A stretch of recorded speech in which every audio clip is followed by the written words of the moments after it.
ദൈവനാമത്തിന് മഹത്വമുണ്ടായിരിക്കട്ടെ.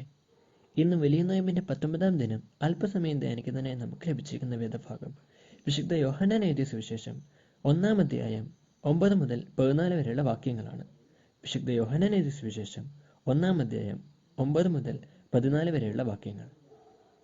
ഏതു മനുഷ്യനെയും പ്രകാശിപ്പിക്കുന്ന സത്യവെളിച്ചം ലോകത്തിലേക്ക് വന്നുകൊണ്ടിരുന്നു.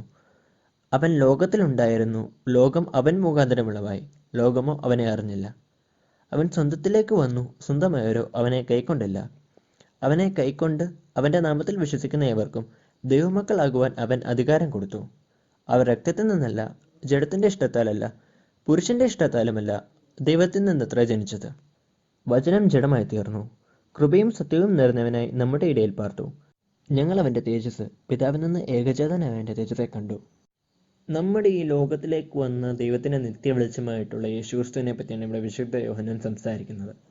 അതായത് അദ്ദേഹം തന്നെ എഴുതിയിട്ടുണ്ട്, വചനം ജഡമായി തീർന്നു നമ്മുടെ ഇടയിൽ വസിച്ചു. എന്നാൽ അവൻ മുഖാന്തരമുള്ളവ ഈ ലോകത്തിൽ തൻ്റെ സ്വന്തക്കാർ പോലും അവനെ സ്വീകരിക്കാതെ അല്ലെങ്കിൽ തിരിച്ചറിയാതെ അവഗണിക്കുകയും തിരസ്കരിക്കുകയും ഒക്കെ ചെയ്യുന്ന ഒരു സിറ്റുവേഷൻ നമുക്കിവിടെ കാണാൻ കഴിയുന്നതാണ്. അദ്ദേഹം തൻ്റെ സുവിശേഷത്തിൽ എഴുതിയിട്ടുണ്ട്, ലോകമോ അവനെ അറിഞ്ഞില്ല, yet the world did not know him. ഇനിയും വിശുദ്ധ യോഹന്നാനെ പറ്റി നമ്മളൊരു നിമിഷം ചിന്തിച്ചു കഴിഞ്ഞാൽ നമുക്ക് കാണാൻ കഴിയും, അതായത് അദ്ദേഹം മറ്റ് സുവിശേഷകന്മാരെ പോലെ അല്ലായിരുന്നു. നമുക്കറിയാം എല്ലാ സുവിശേഷകന്മാരും ഒരു പാറ്റേൺ ഫോളോ ചെയ്യുന്നുണ്ട്. വിശുദ്ധ യോഹന്നാന്റെ പാറ്റേൺ കുറച്ച് ഡിഫറെൻ്റ് എന്ന് കാണും. ഹി വാസ് എ ഡിസൈപ്പിൾ, അതായത് അദ്ദേഹം നമുക്കറിയാവുന്ന പോലെ യേശുക്രിസ്തുവിൻ്റെ ഒരു ശിഷ്യനെന്നും യേശുക്രിസ്തുവിൻ്റെ ഏറ്റവും പ്രിയപ്പെട്ട ശിഷ്യൻ എന്നാണ് അദ്ദേഹത്തെ പറയുന്നത്. അത് അദ്ദേഹം തന്നെ പറയുന്നതാണ്, അത് വേറൊരു കാര്യം. എന്നാലും യേശുക്രിസ്തുവിൻ്റെ ഏറ്റവും പ്രിയപ്പെട്ട അല്ലെങ്കിൽ സ്നേഹിതനായ ശിഷ്യൻ എന്നാണ് പറയുന്നത്. അത് യേശുക്രിസ്തുവിൻ്റെ ഒരു സന്തത സഹചാരിയാണ് അദ്ദേഹം. എങ്കിലും നമുക്ക് കാണാൻ കഴിയും ബാക്കിയുള്ള സുവിശേഷന്മാരെല്ലാം ഫോക്കസ് ചെയ്തിരുന്നത് എന്തിലാണ്? യേശുക്രിസ്തുവിൻ്റെ ജീവിതത്തെ പറ്റി ഫോക്കസ് ചെയ്യുമ്പോൾ അവർ പറയുന്നത് എന്തെന്ന് വെച്ചാൽ, അവർ ടാർഗറ്റ് ചെയ്യുന്ന കുറച്ച് ഭാഗങ്ങളെന്ന് പറഞ്ഞാൽ അദ്ദേഹത്തിൻ്റെ അത്ഭുതം, അടയാളം അല്ലെങ്കിൽ ഉപദേശം, ഉപമകൾ, ഇതൊക്കെയാണ് അവർ ടാർഗറ്റ് ചെയ്യുന്നത്. They are focusing on what he did. And വിശുദ്ധ യോഹന്നാൻ ഫോക്കസ് ചെയ്തത് who he was, like Yesukristu ആരാണ്, യേശുക്രിസ്തു എന്താണെന്നാണ് വിശുദ്ധ യോഹന്നാൻ അവിടെ ഫോക്കസ് ചെയ്യുന്നത് നമുക്ക് കാണാൻ കഴിയുന്നത്.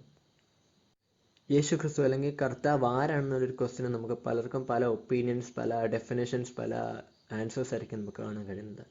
അതായത് സുവിശേഷങ്ങളിൽ തന്നെ കാണാൻ കഴിയുന്നുണ്ട്, യേശു ക്രിസ്തു സ്വയം തൻ്റെ ശിഷ്യന്മാരോട് ചോദിക്കുന്നുണ്ട്, ഈ ലോകം എന്നെപ്പറ്റി എന്ത് പറയുന്നു, അല്ലെങ്കിൽ ഞാൻ ആരാണെന്ന് പറയുന്നു എന്ന് ചോദിക്കുമ്പോൾ ശിഷ്യന്മാർക്ക് പല അഭിപ്രായങ്ങളാണ്.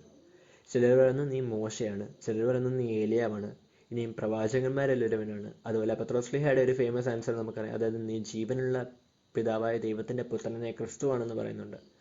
അങ്ങനെ പലർക്കും പല ഒപ്പീനിയൻസ് ഉള്ള സമയത്ത് വിശുദ്ധ യോഹന്നാൻ ഈ പുസ്തകത്തിൽ കൂടെ ഒരു ഒപ്പീനിയൻ പറയുന്നതെന്ന് പറഞ്ഞാൽ അദ്ദേഹത്തിൻ്റെ opinion, he is the light from God. അതായത് യേശുക്രിസ്തു എന്നത് പിതാവായ ദൈവത്തിൽ നിന്ന് വന്ന നിത്യ വെളിച്ചം അല്ലെങ്കിൽ സത്യ വെളിച്ചം എന്നുള്ളതാണ്. അത് അദ്ദേഹത്തിൻ്റെ ഈ ഗോസ്പലിൽ തന്നെ നമുക്ക് പല ഭാഗങ്ങളിലും കാണാൻ കഴിയും. യേശുക്രിസ്തു സ്വയം ഡിഫൈൻ ചെയ്യുന്നതെന്ന് പറഞ്ഞാൽ ഞാൻ ലോകത്തിൻ്റെ പ്രകാശമാണ്. അതുപോലെ ന്യായവിധി അല്ലെങ്കിൽ ജഡ്ജ്മെൻറ്റിൻ്റെ കാര്യം പറയുമ്പോൾ അദ്ദേഹം പറയുന്നുണ്ട്, മനുഷ്യർ ഇരുളിനെ ചൂസ് ചെയ്യുക അല്ലെങ്കിൽ വെളിച്ചത്തിന് മീതെ ഡാർക്ക്നെസ്സിനെ ചൂസ് ചെയ്യുമ്പോഴാണ് ഈ ന്യായവിധി വരുന്നതെന്ന് പറയുന്നുണ്ട്. അങ്ങനെ പല ഗോസ്പലിൽ പല ഭാഗങ്ങളിലും വിശുദ്ധ യോഹന്നാന്റെ സുവിശേഷങ്ങളിൽ പല ഭാഗങ്ങളിലും യേശുക്രിസ്തുവിനെ ഒരു ലൈറ്റ് അല്ലെങ്കിൽ ദൈവത്തിൻ്റെ നിത്യ വെളിച്ചം എന്ന ഒരു ഡെഫിനേഷനാണ് അദ്ദേഹം കൊടുത്തിരിക്കുന്നത്. നമുക്ക് കാണാൻ സാധിക്കും ഈ ഒരു സെയിം ഡെഫിനേഷൻ തന്നെയാണ് ഇന്ന് നാം ധ്യാനിച്ച വേദഭാഗത്തിലും വിശുദ്ധ യോഹന്നാൻ എഴുതിയിട്ടുള്ളത്. ദൈവത്തിൻ്റെ സത്യ വെളിച്ചം അല്ലെങ്കിൽ ലൈറ്റ് ഓഫ് ഗോഡ്. കർത്താവ് ആരാണ്, അല്ലെങ്കിൽ കർത്താവ് നമ്മുടെ ഹൃദയങ്ങളിൽ എന്താണെന്നൊരു ചോദ്യം പോലെ തന്നെ ഇമ്പോർട്ടൻ്റ് ഒരു ക്വസ്റ്റ്യനാണ്, എന്താണ് നോയമ്പ്? What is lent? നമുക്കറിയാം നോമ്പുകാലം എന്ന് പറയുമ്പോൾ നമുക്ക് മനസ്സിൽ വരുന്നത് പ്രാർത്ഥന, പ്രായശ്ചിത്തം, പശ്ചാത്താപം, പുതുക്കം, ഇവയുടെയൊക്കെ കാലഘട്ടമാണ് നോയമ്പ്. രുചി വെടിഞ്ഞ് രുചി പകരുക. ഈ നോമ്പുകാലം ആത്മപരിശോധനയുടെ സമയത്ത് ഇന്ന് ഈ വലിയ നോയമ്പിൻ്റെ 19-ാം ദിവസം പകൽ എനിക്ക് നിങ്ങളോടും എന്നോടും ചോദിക്കേണ്ട ഒരു ചോദ്യം, ദൈവത്തിൻ്റെ സത്യ വെളിച്ചമായ യേശുക്രിസ്തു നമ്മുടെ ഹൃദയത്തിൽ അല്ലെങ്കിൽ നമ്മുടെ മുന്നിൽ വരുമ്പോൾ നാം അവനെ തിരിച്ചറിയുന്നുണ്ടോ? അതോ ലോകത്തെ പോലെ നാം അവനെ തിരിച്ചറിയാൻ പരാജയപ്പെടുന്നുണ്ടോ? വേദപുസ്തകം പരിശോധിച്ചാൽ നമുക്ക് കാണാൻ സാധിക്കും, അതായത് അത്രയും അറിവും പരിജ്ഞാനവുമുള്ള പരീശന്മാരും ശാസ്ത്രജ്ഞരും പോലും യേശുക്രിസ്തു മെശിഹയാണെന്ന് തിരിച്ചറിയുന്നതിൽ പരാജയപ്പെടുന്നുണ്ട്. അതുപോലെ തന്നെ അവൻ്റെ കൂടെ അത്രയും കാലം നടന്ന ശിഷ്യന്മാർ താൻ ഉയർത്തെഴുന്നേറ്റ് കഴിഞ്ഞ് പടകിൽ ഇരിക്കുമ്പോൾ യേശുക്രിസ്തു തന്നെയാണ് അതെന്ന് തിരിച്ചറിയാൻ പരാജയപ്പെടുന്നു. ഇതുപോലെ തന്നെ നമ്മൾക്കടുത്തുണ്ട് യമോസിലേക്ക് യാത്ര പോകുന്ന 2 ശിഷ്യന്മാരുടെ ഇടയിൽ കൂടെ അവൻ നടന്നപ്പോഴും അവരും തിരിച്ചറിയാൻ പരാജയപ്പെടുകയാണ്. തൻ്റെ കൂടെ പന്തിയിൽ നിന്ന് യൂദാ ഇസ്കരിയോത്ത താൻ മെശിഹയാണെന്നറിയാതെ അവനെ ഒറ്റിക്കൊടുക്കുകയാണ്. താൻ വളർന്ന നസ്രയത്തുകാർ പോലും ചോദിക്കുന്നുണ്ട്, അവനെ അപമാനിക്കുന്നുണ്ട്, ഇവൻ തച്ചൻ്റെ മകനല്ലേ, ഇവൻ യോസഫിൻ്റെ മകനല്ലേ, ഇവൻ പറയുന്നത് നമ്മളെന്തിനാണ് കേൾക്കുന്നവന്.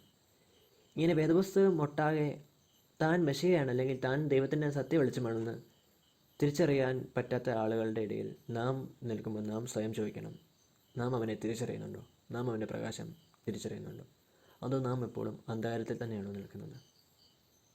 യാഥാർത്ഥ്യത്തിൽ കർത്താവിൻ്റെ വെളിച്ചം നാം കൈക്കൊള്ളുന്നുണ്ടോ? ഇന്ന് ധ്യാനിച്ച വേദഭാഗം കുറച്ച് താഴോട്ട് വരുമ്പോൾ നമുക്ക് വായിക്കാൻ കഴിയും. അതായത്, അവനെ കൈക്കൊണ്ട് അവൻ്റെ നാമത്തിൽ വിശ്വസിക്കുന്ന ഏവർക്കും ദൈവമക്കളാകുവാൻ അവൻ അധികാരം തങ്ങൾക്കുള്ളതെല്ലാം ഇട്ടെറിഞ്ഞ് കർത്താവിനെ അനുഗമിച്ച ശിഷ്യന്മാരെ പോലെ, ഇതാ കർത്താവിൻ്റെ ദാസി എന്ന് പറഞ്ഞ മറിയയെ പോലെ, തങ്ങളുടെ പാപങ്ങളേറ്റു പറഞ്ഞ് അവൻ്റെ പ്രകാശം തങ്ങളുടെ ഹൃദയത്തിലേക്ക് പ്രവേശിക്കാൻ അനുവദിച്ച സക്കായിയെ പോലെ അല്ലെങ്കിൽ ശമരിയക്കാരി സ്ത്രീയെ പോലെ ഈ അന്ധകാരത്തിൽ നിന്നും പ്രകാശത്തിലേക്ക് നയിക്കാൻ നമുക്ക് കർത്താവിനെ അനുവദിക്കാം.